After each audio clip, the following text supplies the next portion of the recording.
eNCA's Michael Appel attended that meeting a little earlier, and he joins us now from Nasrec. Michael, firstly, we know that there were various stakeholders at this meeting, but crucially, were there, apart from school governing bodies, were there any parent or parent organizations present? Well, it's my understanding that we've got some learners. I've seen some of the kids in school uniform here. We've got school governing body members here. We've got school principals, and then we've got a very top-heavy structure of the Gauteng Education Department. A lot of chief directors here. The chair of the Portfolio Committee on Education was here. But parents' bodies, no, not so much. But certainly the message that the SGBs need to then filter down to the principals, and those principals then need to have meetings with parents. So parents alone as an organization, no, not to my knowledge. Right. But definitely focus, as you've said, on the involvement and the need for involvement, greater involvement by parents in keeping schools safe. Yeah, it's definitely about school safety. Look, a lot of this Education Roadmap 2024, which is mapping out the next 5 years, a lot of it is on prioritizing early childhood development, grade R, grade RR, preparing kids not for the economies in which they find themselves now, which is the township economy, most of them, but preparing for the economy of the future, the more global economy. They want coding, programming taught to kids. He says schools must be specialized, that there's a school that's where the learners are being taught to make BMW M3s. Says that each school, you can't be everything to everybody.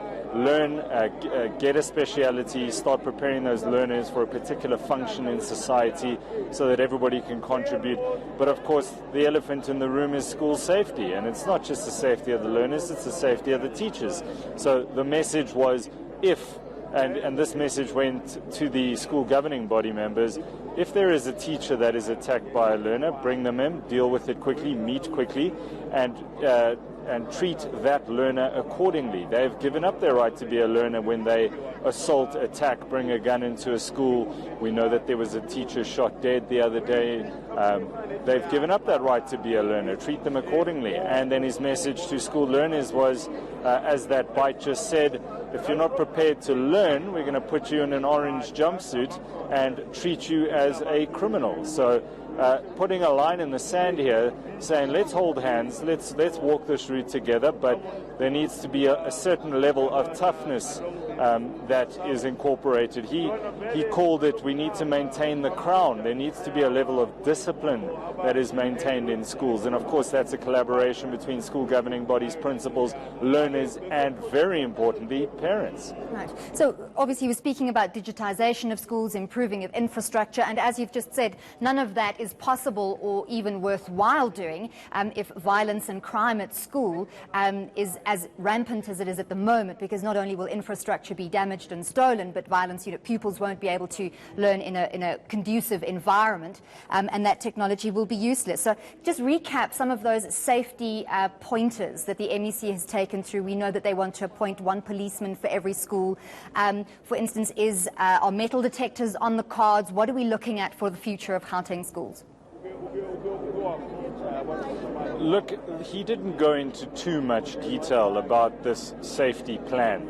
They're breaking up into commissions now. These are commissions where the media are not going to be privy to the conversations that take place inside, but it's 5 commissions, one looking at early childhood development, one looking at quality education that is relevant to the needs of our economy. Another one, of course, is school safety and breeding sort of an ethos of patriotism in the learners and in the schools, and part of that is Panyaza Lesufi saying he wants a South African flag on every school uniform by 2021. And the priorities that they're looking at here is that in terms of school safety, they want one police officer assigned to a school. Now, people have already said but that police officer is going to, if they're standing by their lonesome at the school, be attacked by the very same learners. It is my understanding, and I do speak under correction, we'll see if we can get clarification on this, but it's my understanding that this police officer will simply be assigned to the school, will be from a neighboring police station, because he says sometimes there's an emergency at a school, you call 10111 or you call the police station, you're put on hold or you're moved from official to official to official. So there will be a dedicated police officer that is assigned to a school, and they're also coming up with a system where instead of dialing 10111, which takes you to a national call center, that if you dial, he used the number 999, that the police know immediately that that is an emergency taking place within a school environment, and they immediately dispatch somebody to the school. So it's become a reality that sometimes there may be somebody on a school premises with a weapon, and you just don't have the luxury of time. So if learners or principals, teachers can call that number, immediately the police are alerted that there is an emergency at the school that is assigned to them, and they can then dispatch a police official. MEC Lesufi, also speaking of improving of infrastructure, and we know that this is over a number of years, but quite a lot of infrastructure to be improved. Did you get a sense that there has suddenly been more resources made available to the MEC, or do you think that he is looking into the future, hoping that those resources will still be matched up to the expectation? Well, just how much the resources are going to be adjusted by will depend on Treasury. So what happens from this consultative meeting is they're going to be drawing up this roadmap 2024, looking at the next 5 years. It then goes to Cabinet on Monday, and then there will be that approval given by about Wednesday of the final plan, because all of these learners, school governing body members, they need to give their inputs in these 5 different commissions that they're breaking up into now. All of their suggestions will be taken on board, and he was open about it. He said, criticize our plan. If it's not workable, tell us what's not working, how we need to change it. Let's get a working plan in place, and that will then be taken to Cabinet. It needs to be endorsed. That then gets taken to National Treasury, where the budget allocations and the budget adjustments are then done.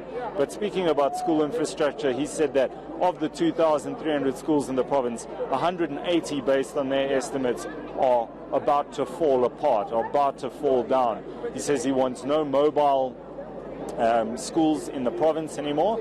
He says that there needs to be greater maintenance budgets given to these schools, greater budgets to be given that there are cleaners that toilets are clean, that if a window or a door is broken, that it's fixed within 7 days, to maintain our schools, so that these are schools in which a conducive learning environment is created, and one in which pupils, learners, parents are proud of the schools in which they put their